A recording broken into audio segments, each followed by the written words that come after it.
Hai Smart Traders and Investor, kembali lagi bersama saya Kadek Mertayasa di channel IU Nabung Saham.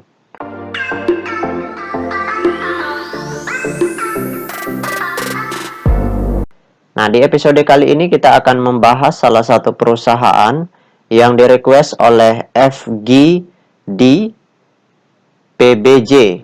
Ini susah sekali namanya ya. Oke, kode sahamnya ITMA. Nama perusahaannya yaitu PT Sumber Energi Andalan Tbk. Oke, untuk mempersingkat waktu kita langsung saja buka datanya di aplikasi iPod. Jika Anda menyukai konten-konten kami mengundang Anda untuk mengklik tombol like dan subscribe agar Anda mendapatkan video terbaru kami setiap minggunya. Nah, selanjutnya di sini kita ganti kode sahamnya ITMA, kemudian kita enter.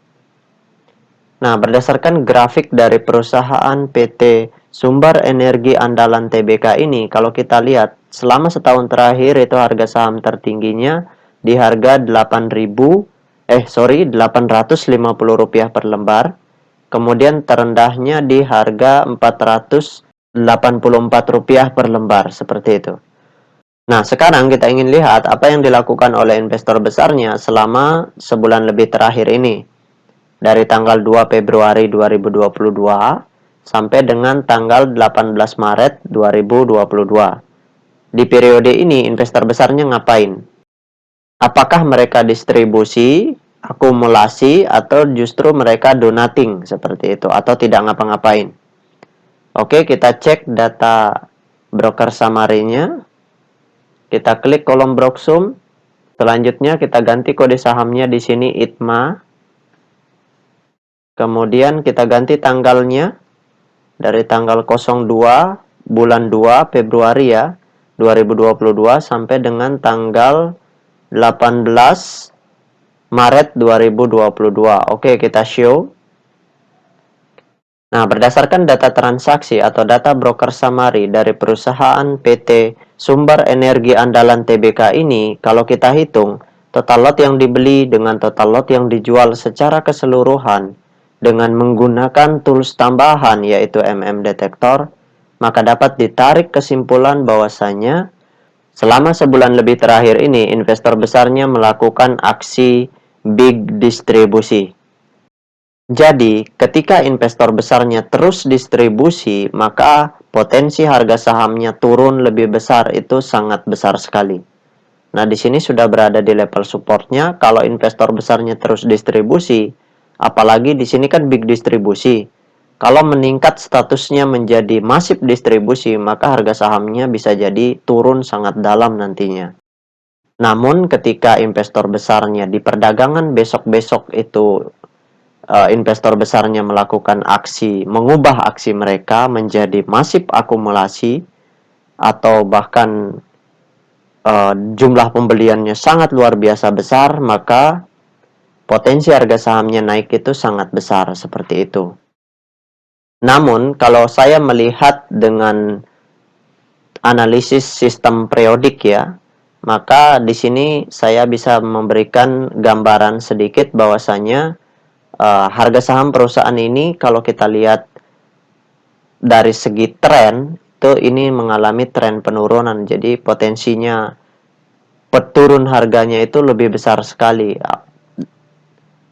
Dibuktikan di sini dengan aksi distribusi dari investor besarnya seperti itu. Oke, kita tutup data broker summary-nya. Nah, bagi teman-teman investor, jika ada yang ingin ditanyakan atau ada yang ingin di-request, silakan komen di kolom komentar. Nanti saya akan buatkan videonya secara khusus. Nah, bagi teman-teman investor yang ingin request kalau bisa requestnya perusahaan yang belum pernah di-request oleh investor lain ya. Kemudian kalau ingin bertanya tentang perusahaan-perusahaannya yang sudah pernah di-request, apakah investor besarnya akumulasi atau distribusi, bisa bergabung di channel Telegram kami, bisa masuk lihat linknya di kolom deskripsi ya. Silahkan bergabung. Nanti di sana kalau saya tidak sibuk, saya akan bantu untuk mengarahkan apakah investor besarnya itu distribusi atau akumulasi seperti itu. Nah, selanjutnya kita cek data peta kepemilikannya. Nah, berdasarkan hasil riset yang saya lakukan dengan mengumpulkan data-data dari SRO Bursa Efek Indonesia dan data-data dari sekuritas, maka dapat ditarik kesimpulan bahwasanya 99,3% sahamnya telah dicetak dalam bentuk scriptless. Nah, dari 99,3% saham yang beredar di publik, kepemilikan investor besarnya di sini kategorinya cukup besar, yaitu sebesar 71,4%. Ini porsi kepemilikan investor besarnya yang cukup besar, cukup baik untuk ditradingkan, baik itu dalam jangka pendek, mingguan, harian, ataupun bulanan seperti itu. Namun kalau untuk investasi jangka panjang sebaiknya dipertimbangkan ya, karena ini kepemilikan investor besarnya masih di bawah 75%. Selanjutnya, untuk kepemilikan investor retail di sini kategorinya kecil ya, yaitu 6,4%. Berarti sisanya dimiliki oleh investor asing atau oleh investor semi retail seperti itu. Nah, itu saja yang dapat saya sharingkan untuk FGD. Nah, selanjutnya bagi teman-teman investor, jika ada yang ingin ditanyakan atau ada yang ingin di-request, silahkan komen di kolom komentar. Kalau ada yang ingin ditanyakan tentang perusahaan-perusahaan yang sudah pernah di-request, silahkan bergabung di channel Telegram kami, lihat di kolom deskripsi. Nah, baik teman-teman investor, see you next time, salam cuan selalu.